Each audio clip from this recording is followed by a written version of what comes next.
Hello, এই নাম্বারটাও দেখি আমার প্রচার হয়ে গেছে। সবাই দেখি আননোন নাম্বারে ফোন করে। ভাই তুমি আবার কে ফোন করছো রে? হ্যালো, আমি ওবায়দুল কাদের। আমি Pinaki Bhattacharya, content creator. Content create করে পেট চালাই। আমি সেই পিনাকি ভট্টাচার্য বলছিলাম, ওবায়দুল। হ্যাঁ, পেট চালাও তো ভালো কথা। খালি তো আওয়ামী লীগের নেতার পুটকিত খালি গু খুঁজে খুঁজে বেড়াও। তোমার তো এটা ছাড়া আর কোনো কাজ নাই। কি করব?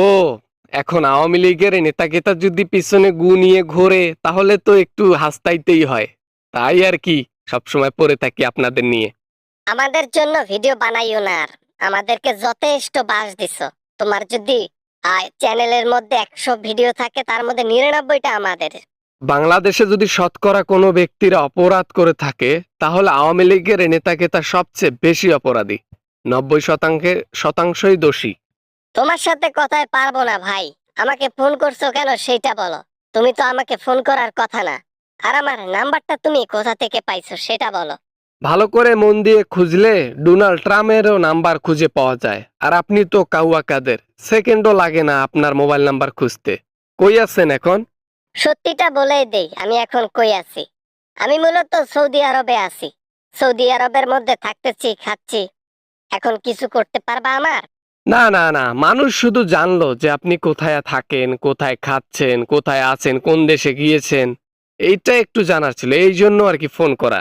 যেটা জানতে চাইছো সেটা আমি জানাই দিছি। এখন আমার সাথে কথা বলার দরকার নাই। এখন ফোন রেখে দাও, ঠিক আছে? আমি রাখলাম। কাউয়া কাউয়া, ও কাউয়া, শোনো শোনো কাউয়া। এই শোনো, কথা শেষ হয় নাই তো। তুমি বাংলাদেশ ছাড়লা কেন কও তো? বাংলাদেশে না তোমার থাকা কথা, অনেক বলছিলা লেকচার মেরে। বাংলাদেশের পাবলিক যে ডেঞ্জারাস হয়েছে, তো বাংলাদেশে থাকলে এখন যে বেঁচে আছি, নিঃশ্বাস নিতে পারতেছি, ওখানে থাকলে কি সেটা হইতো? আপনি নিজেই তো জনগণের উদ্দেশ্যে ভাষণ দিয়েছেন। আমরা পালাই না, পালাবো না, পালালে মির্জা ফখরুলের বাসায় গিয়ে উঠবো। নিজের মুখেই তো বলেছিলেন। ওটা তো জনগণকে বিনোদন দেওয়ার জন্য বলছি, মজা করে বলছি।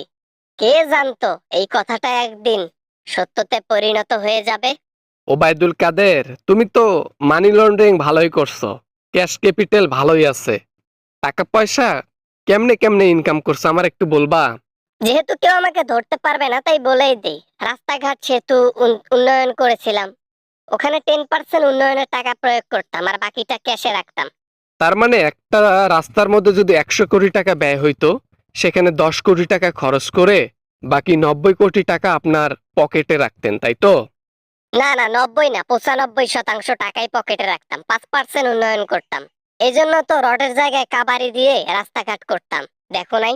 কত ধরনের বাটপার দেখেছি। আওয়ামী লীগের নেতা খেতাদের মতো বাটপার এই দুনিয়ার বুকে মনে হয় আর এক পিস করে জন্মাবে না। কি রকম বাটপারের বাটপার! এমপি মন্ত্রী হইছে অনেক টাকা খরচ কইরা, টাকা তুলতে হইব না?